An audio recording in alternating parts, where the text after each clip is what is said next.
Chromosome B. Savoir. Idée.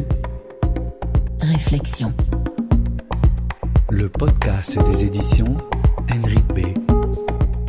Agitateur de neurones. Chromosome B. Est justifiée l'hospitalisation sous contrainte de la patiente qui explique qu'elle est mariée à Jésus et que ce dernier lui a fait un enfant? Est justifié le licenciement pour faute grave du manager qui organise un team building extrême durant lequel les salariés doivent marcher pieds nus sur du verre pilé? Est disproportionné le licenciement de celui qui qualifie une collègue dans un mail de sœur de Gollum? Lorsque Raphaël Costa et Théo Renaudy créent en 2018 les Curiosités juridiques, une dose quotidienne proposée aux internautes de pépites étranges et inattendues émanant de décisions de justice, c'est avec la conviction que ces jurisprudences insolites ne devaient pas être cantonnées aux fiches de travaux dirigés des premières années de faculté de droit. Fort de plus de 400 000 abonnés, juristes et profanes amusés qui les suivent sur les réseaux sociaux, ils publient un premier livre, Les Curiosités juridiques consacrées aux décisions de justice, puis un deuxième, Le Code des curiosités juridiques consacré aux lois insolites du droit français. Leur dernier forfait, 100% inédit, nous emmène aux États-Unis et compile plus de 250 brèves de décisions de justice inattendues et insolites comme seuls les Américains savent le faire. Au programme, religion, folie, sexe, paranormal, extraterrestre et bien d'autres thématiques. Est condamné à 1 an avec sursis celui qui est surpris par un policier en train de faire l'amour avec un canapé au bord de la route. Est pénalement responsable de ses actes celui qui blesse sa grand-mère à l'aide d'un pistolet, boit son sang et brûle son corps quand bien même il prétend croire qu'il est un vampire qui suit les ordres du diable.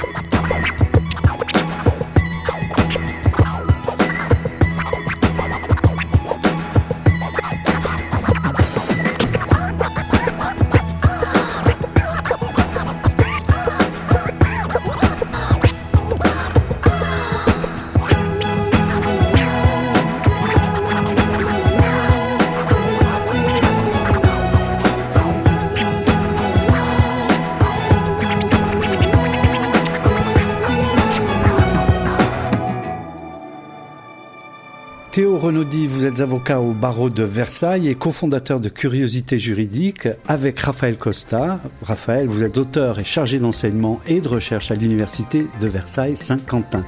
Messieurs, bonjour. Bonjour. Bonjour. Vous êtes les instigateurs de cette initiative qui est apparue en 2018, je crois, sur les réseaux sociaux et qui a gagné une vraie popularité en fait à partir de là.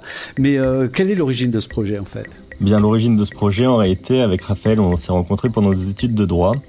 Et à ce moment-là, nous, on s'est aperçu que ce qui nous faisait beaucoup marrer pendant nos études, en réalité, c'était quelque chose qui souvent se perdait un peu au fur et à mesure de la vie professionnelle. Il y avait une espèce de désenchantement des juristes, alors que les études de droit, finalement, on a plusieurs exemples assez triviaux de jurisprudence, de lois très drôles par lesquelles les professeurs, en fait, nous intéressent à la matière. Et c'est vrai que nous, on avait envie de faire ressortir un peu ça et de le faire connaître au grand public pour sortir un peu du côté ennuyeux, on va dire, de la matière et la rendre plus amusante, quoi.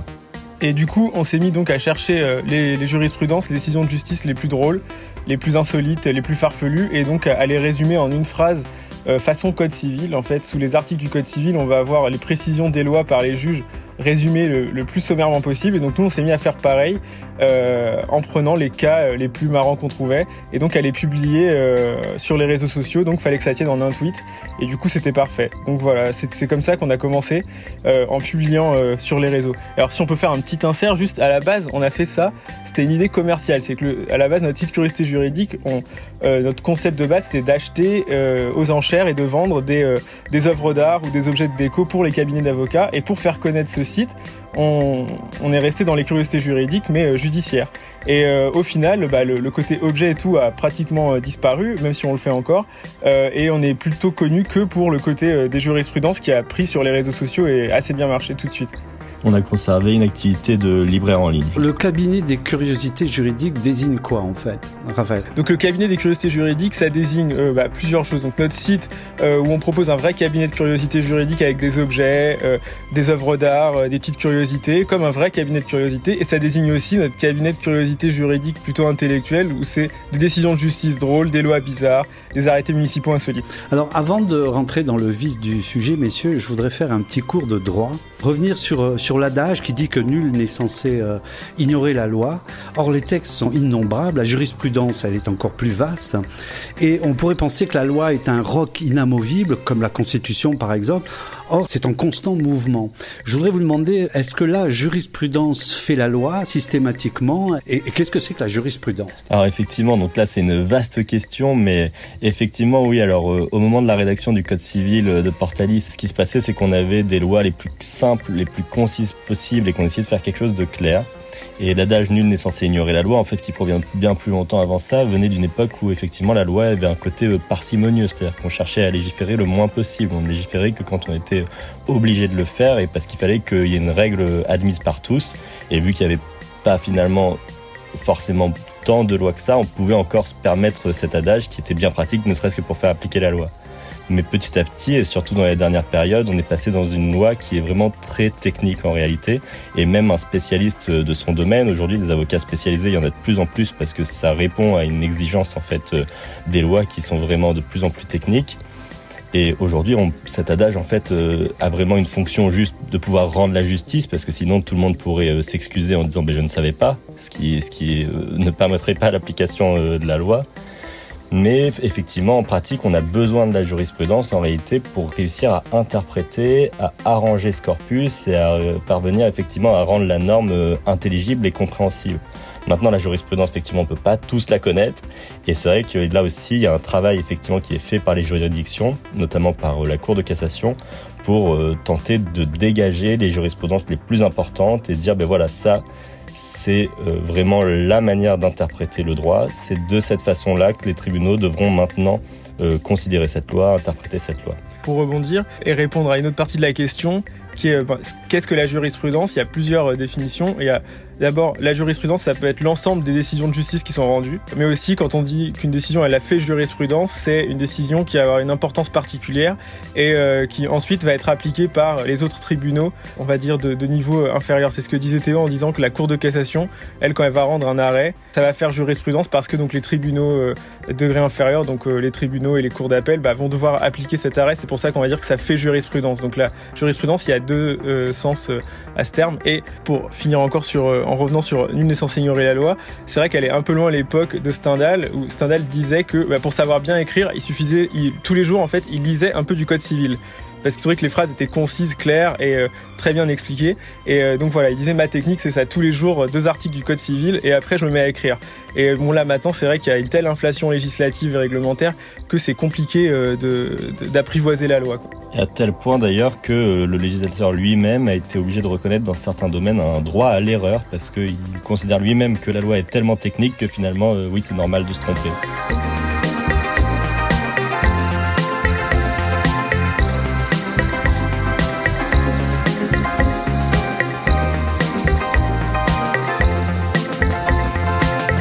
Théo Renaudy, Raphaël Costa, vous nous avez donc amené les curiosités juridiques depuis 2018 à peu près. Vous avez eu du succès assez rapidement, surtout sur les réseaux sociaux. Est-ce que vous vous y attendiez et est-ce que vous vous attendiez à la diversité de ce public ?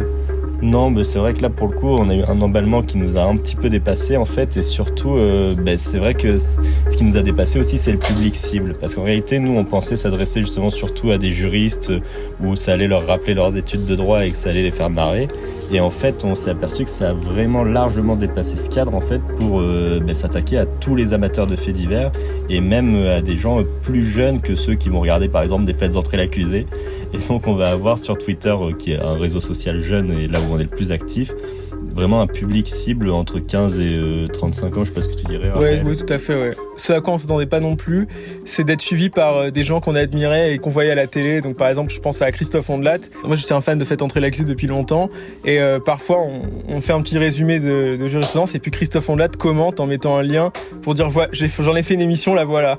Et du coup, on s'attendait pas à ça. On avait certaines personnalités qui nous suivent et qui apprécient ce qu'on fait et qui cherchent à rentrer en contact avec nous parfois, ou qui nous répondent tout simplement. Donc ça aussi, on s'y attendait pas à certains publics comme ça. Vous sortez en 2020, je pense, le premier ouvrage aux éditions Hendrik B, qui était tout simplement les curiosités juridiques. D'abord, ce sont des textes que vous avez abrégés. Et il y a une présentation qui est assez ludique, qui est assez belle aussi. Comment vous avez décidé d'articuler ces textes et cette proposition ? En fait, la publication du premier livre, c'est un peu un best-of des tweets qu'on avait fait avec des inédits. Et donc, tout simplement, là, faut rendre hommage aux éditions Hendrik B. C'est Tatiana Vassine qui dirige la collection Le Meilleur du Droit, qui nous l'a proposé en nous disant, en nous proposant ce format, on peut reprendre vos tweets avec un format carré qui est un format Instagram. On va faire un petit design sympa, etc. Et il faudrait des inédits pour justifier la publication en ouvrage. Et donc du coup, c'est elle qui nous a lancé. Et puis ensuite, elle nous a dit, ce serait bien d'avoir une sorte de classement. Donc on a essayé de dégager des thèmes pour classer ces jurisprudences insolites. Donc les thèmes, ça va être les extraterrestres, le surnaturel. Il y a aussi des inclassables, les noms, les prénoms. Voilà, donc on a... Les insultes. Ouais, exactement. Il y a toutes les catégories un peu sexe rigolotes. et le travail pour les choses les plus importantes de la vie.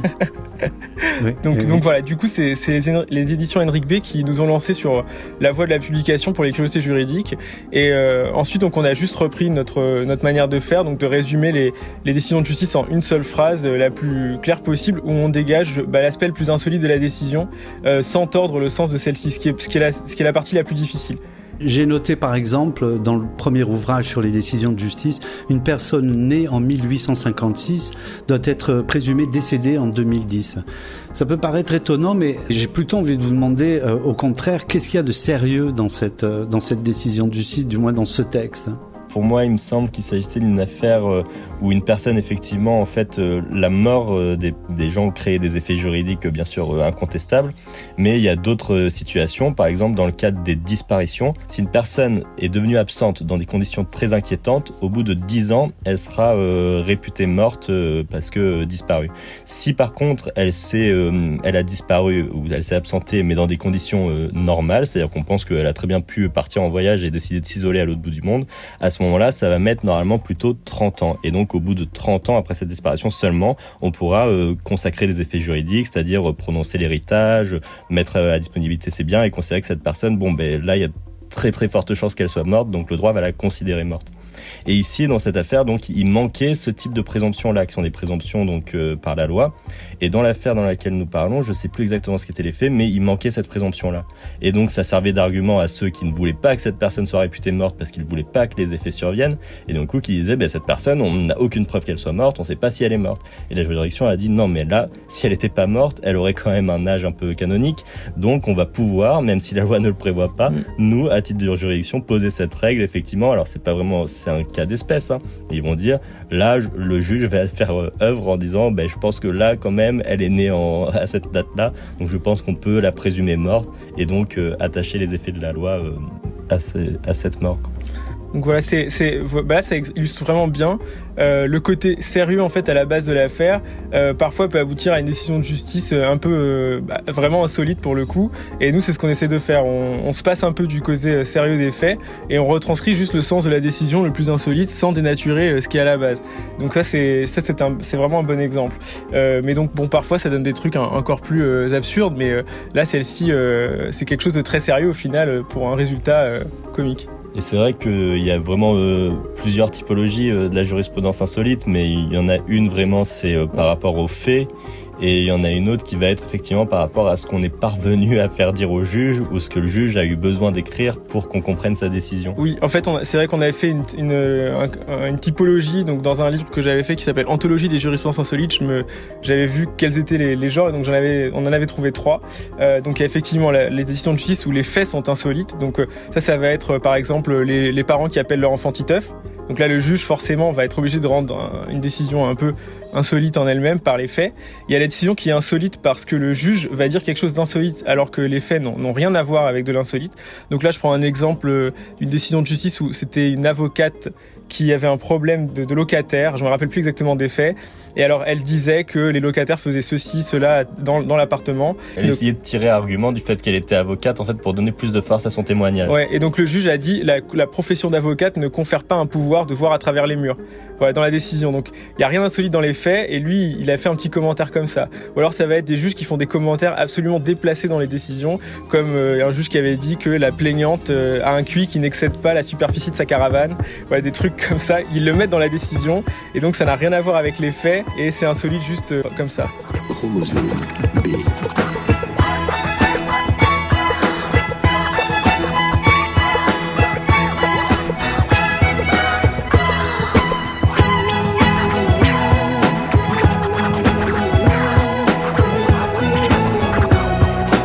Alors il y a un angle assez frappant et en tout cas c'est ce que je me suis demandé tout au long de la lecture du premier ouvrage en tout cas qui concerne les décisions de justice, c'est quels ont possiblement été les litiges et les recours qui ont eu lieu pour qu'on en arrive à se disputer sur certaines choses. J'ai lu par exemple, je donne un exemple, est justifié le licenciement pour faute de celle qui insulte sa supérieure hiérarchique, entre autres de grosses couilles. Pardon pour un commentaire aussi articulé, mais en tout cas on se demande quelle est la situation qui a conduit ces personnes devant un juge.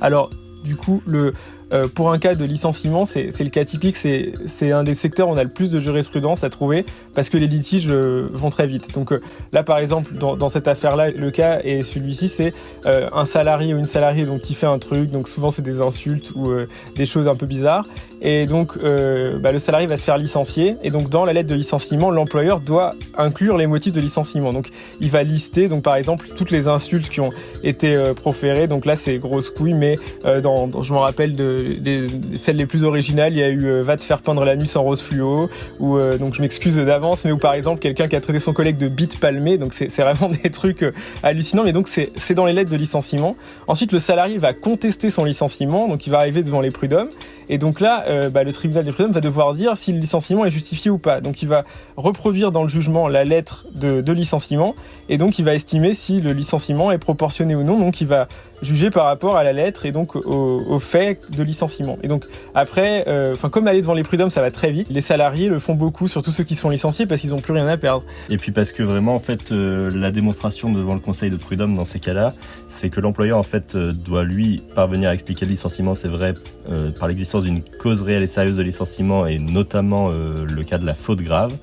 Et en réalité, en fait, l'employé, lui, va faire des arguments en essayant de démontrer que ce qu'il a fait n'est pas une faute grave. Et ce qui finit toujours par cette phrase où le juge est obligé de dire tel fait, qui sont souvent des faits pas forcément très catholiques, très difficiles à raconter, constitue une faute grave. Mais il ne peut pas se passer de cette démonstration. Donc nous, ça nous fait vraiment un beau matériau, quoi. Et pour donner un autre exemple, qui est celui des prénoms, qui est un autre genre de procédure, en France, il y a un principe qui est que le prénom ne doit pas nuire à l'intérêt de l'enfant, ou le prénom en association avec le nom de famille. Donc ce serait par exemple le cas d'un enfant dont le nom de famille est Farsi et les parents l'appellent Thomas.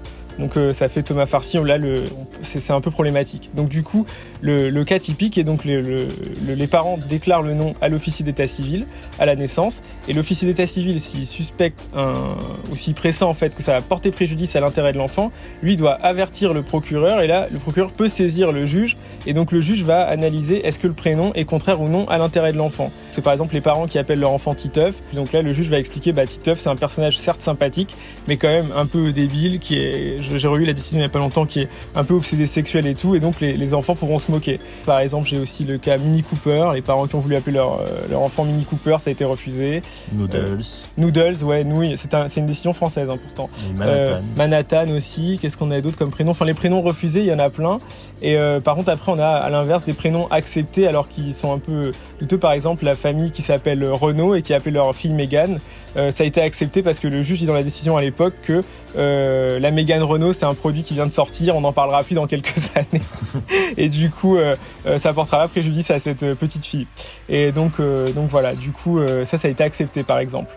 Donc il y a plein de cas. Mais si le juge ne saisit pas, il n'y a pas de décision. Donc il peut y avoir des coins de France où on s'appellera Titeuf. Chromosome B. Raphaël Costa, Théo Renaudie, avant d'en arriver au bouquin qui nous réunit aujourd'hui, Les curiosités Made in USA, je voudrais dire quelques mots sur le bouquin qui a suivi le premier. Le premier est sorti en 2020. En 2021, vous avez sorti le Code des curiosités juridiques. Qu'est-ce qui le distingue du premier ? Et puis ensuite, j'ai une ou deux questions à vous poser sur le contenu. Alors, concernant le Code des curiosités juridiques, en réalité, alors que notre matériel de base, effectivement, c'est la jurisprudence et les brèves de jurisprudence, dans le Code, on a voulu plutôt accéder aux lois insolites, aux arrêtés insolites, donc c'est-à-dire pas au travail du juge, mais vraiment au travail du législateur ou de celui qui fait la norme, quoi. Et donc sur les arrêtés insolites, notamment, il y a un paquet de choses à dire. Il y a plusieurs communes qui prennent des arrêtés très différents, des arrêtés assez drôles, mais on aura peut-être l'occasion d'en parler un peu plus tard. Mais surtout, au niveau des lois aussi, c'est pareil. En fait, il y a des lois parce qu'il y a certains secteurs qu'il faut réglementer d'une manière un peu spécifique, parce qu'il y a certaines prescriptions du législateur qui sont assez étonnantes. On a trouvé, en fait, pareil, là, un matériel à réunir et à instruire dans un code, quoi. Donc là, on a recensé plein de lois étonnantes et aussi, on s'est attaqué à un truc qu'on n'avait pas estimé faire au début, mais c'est les fausses lois insolites qui circulent, qui est un axe nouveau. Donc par exemple, il y a plein de bouquins sur les lois insolites après, et c'est vraiment un marronnier. Donc nous, ce qu'on a fait, c'est qu'on a pris ces bouquins et on a vu il y a plein de lois qui sont toujours citées en exemple, et dans les médias par exemple il y aurait une loi en France qui interdit d'appeler son cochon Napoléon. Donc ça, on peut la trouver partout dans les médias, même dans des articles universitaires, et en fait c'est un fake, c'est une loi qui n'existe pas. Donc dans le livre, on démontre les fausses lois insolites qui circulent, et dans les vraies lois insolites, j'ai plus d'exemples qui me viennent en tête, mais moi il y en a une qui me fait beaucoup rire, mais à chaque fois je la raconte en interview et à chaque fois on me dit non mais celle-ci elle est nulle, c'est la plus nulle du livre. Mais moi elle me fait beaucoup rire. C'était que jusqu'à il y a pas longtemps à Paris, il y avait un arrêté donc interpréfectoral, je crois, alors je sais plus comment ça s'appelle exactement, mais en gros qui prévoyait qu'en Île-de-France, les boulangeries qui faisaient partie d'un même secteur, donc on va dire de la même rue pour simplifier, n'avaient pas le droit de prendre leur congé en même temps. Et ça me fait beaucoup rire parce qu'en fait ça remonte à une tradition assez lointaine qui est cette crainte en fait qu'à un moment donné il y ait plus de pain à Paris, quoi. Parce que la dernière fois qu'il y a plus de pain à Paris, on a mis les têtes des gens sur des piquets, on les a portés en place de grève et on a fini par tuer des boulangers en fait. Donc c'est vrai que à cause de cette peur un peu post-révolutionnaire, en fait on se retrouve avec des arrêtés préfectoraux qui sont encore dans le droit en 1956 je crois, ou un truc comme ça. Là j'y vais vraiment de façon hasardeuse, faudra lire le livre, mais du coup avec ces arrêtés qui disent que les boulangeries n'ont pas le droit de poser leur congé en même temps. Et on parle aussi dans le livre un peu tout ce qui est droit de l'espace, qui est mon domaine de recherche, donc les traités internationaux qui réglementent la vie dans l'espace, la guerre spatiale, les extraterrestres, des choses comme ça. Tout le droit positif là qui existe en fait, toutes les règles plutôt que les décisions. Que des normes qui sont existantes et où on se dit ah ouais on a été obligé de légiférer là-dessus, ou on a légiféré là-dessus. Ou qui ont existé, oui, c'est vrai que... On se dit, c'est très étonnant.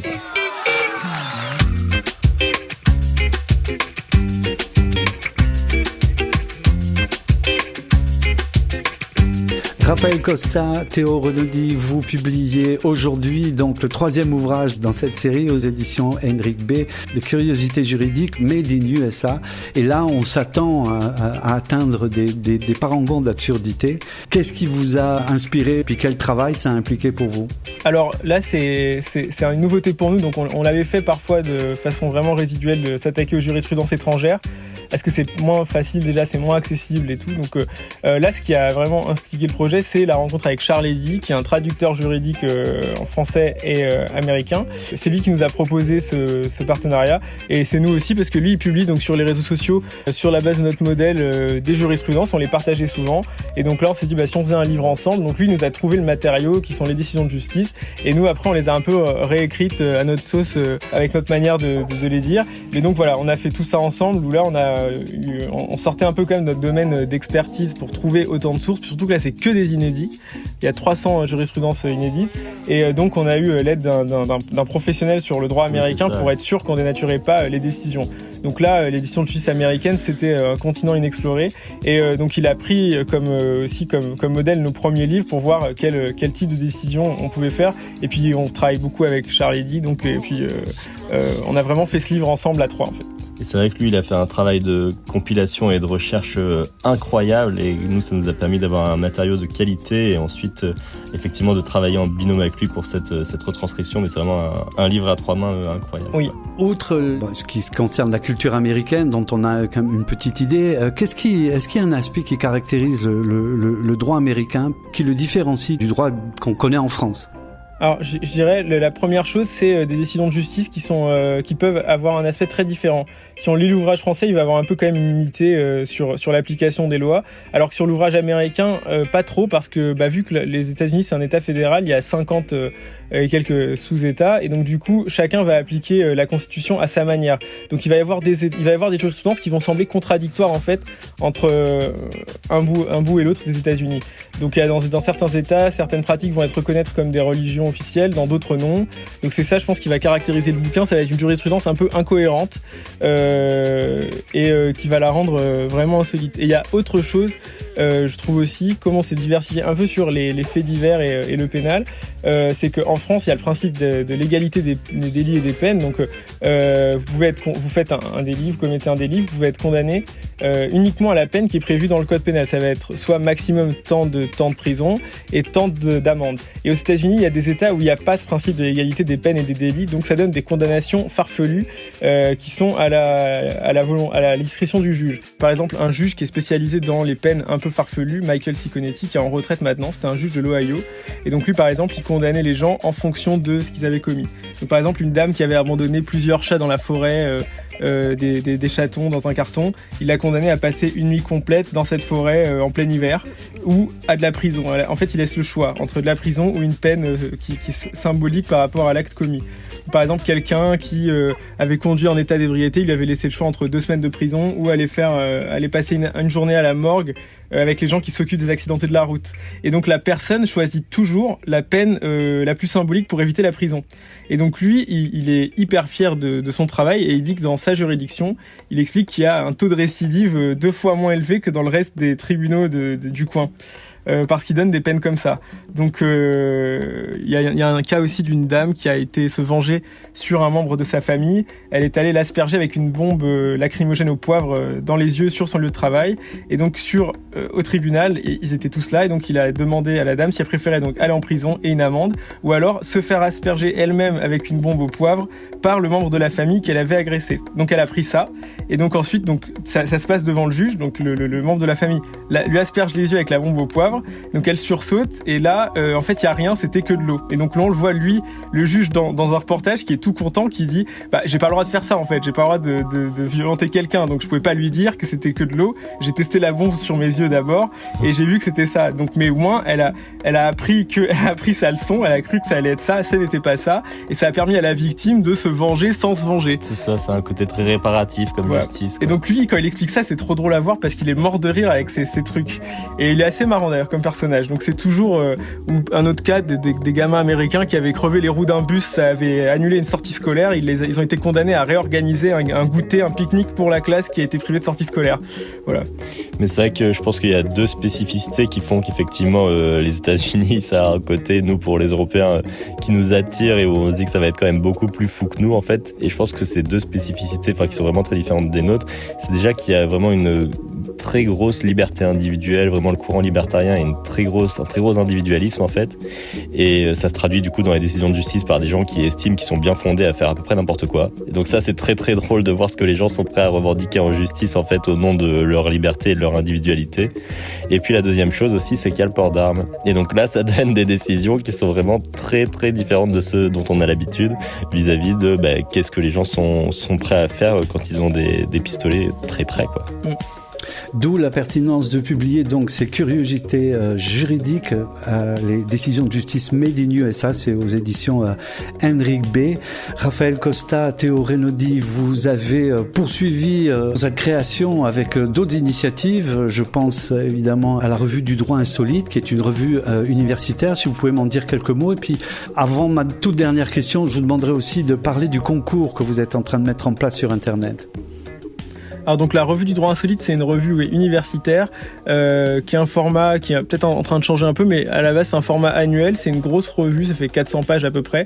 Et donc le concept, c'est que chaque numéro, on prend un thème et on va développer avec des spécialistes ces aspects du droit. Donc le premier thème, c'est le droit de l'espace. Il y a plein de trucs en droit de l'espace qui sont très classiques, même si la matière, elle fait un peu déjà insolite par elle-même. Ça va être le droit des assurances des engins spatiaux en cas de dommage et tout, ou de la responsabilité contractuelle si une prestation n'est pas assurée. Voilà, ça va être classique. Puis nous, on va essayer de voir vraiment les aspects les plus insolites. Donc c'est tout le droit applicable en cas de rencontre extraterrestre, parce qu'il y en a, ou en cas de possibilité de contamination de la Terre par des substances extraterrestres. Ça va être quelqu'un du commandement interarmé de l'espace qui va se demander si on peut installer de la police sur la Lune, quelqu'un qui va explorer est-ce qu'on peut terraformer Mars, le guide du chasseur de météorites, voilà, Théo qui a travaillé sur la protection juridique du ciel étoilé. Et puis après, il y a la revue, elle est très structurée en plusieurs rubriques.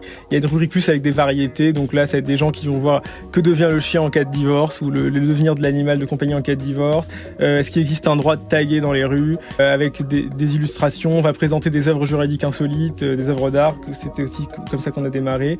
Donc voilà, la revue, et elle mêle un peu tout le monde, c'est-à-dire des étudiants, des profs, des avocats, des juristes.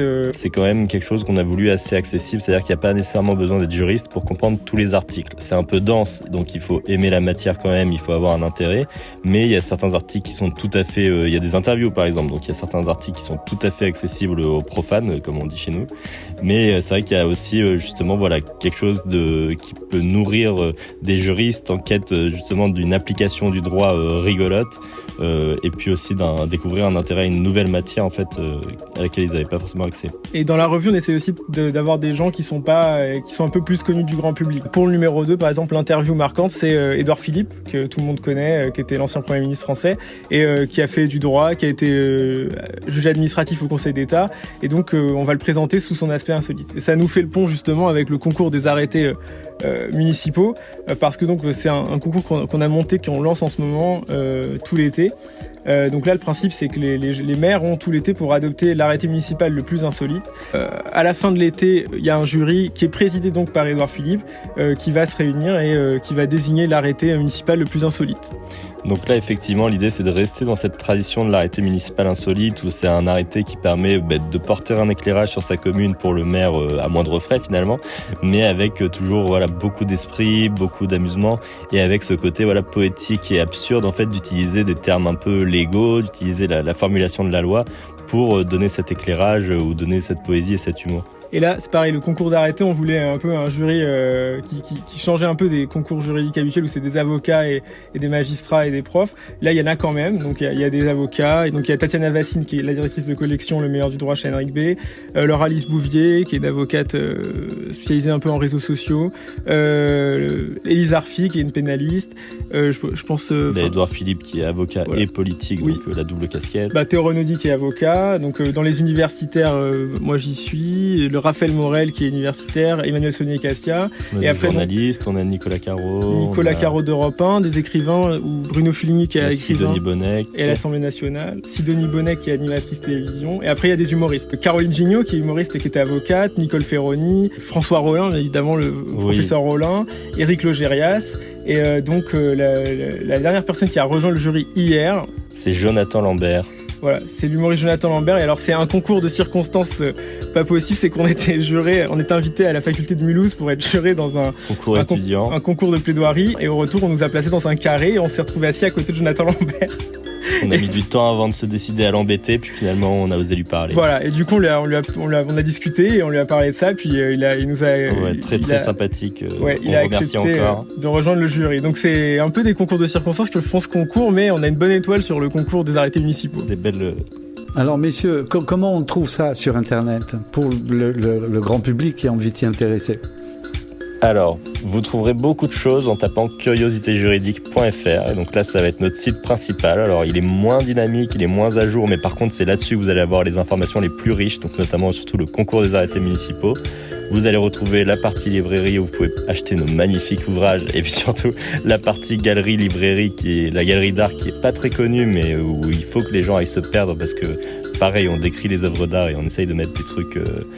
on découvre les aspects insolites des œuvres d'art, donc ça fait aussi une richesse là-dessus. Et après, sinon, sur tous les réseaux sociaux, en fait, on s'appelle nous @cjuridique avec un S à juridique, tout accroché, juste la lettre C et juridique avec un S tout accroché.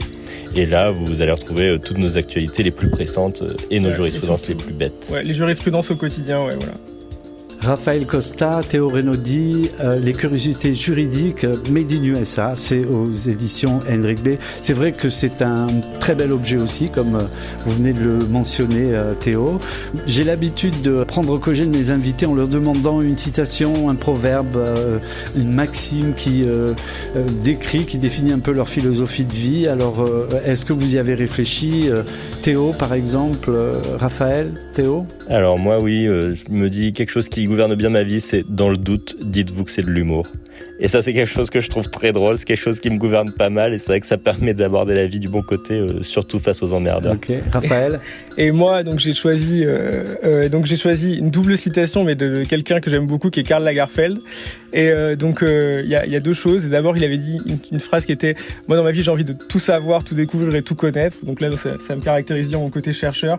Et une autre phrase que je trouve qui est une de ses plus drôles et que j'essaie d'appliquer au quotidien, qui est les gens qui sortent dans la rue en jogging ont perdu le contrôle de leur vie. Donc il ne faut jamais sortir en jogging. Et donc j'applique les deux phrases de Karl Lagerfeld tous les jours. Raphaël Costa, Théo Renaudi, merci beaucoup. Merci beaucoup. Chromosome B.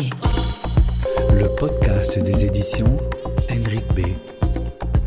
Agitateur de neurones. Chromosome B. Retrouvez tous les ouvrages et tous les podcasts sur henrikb-édition.com.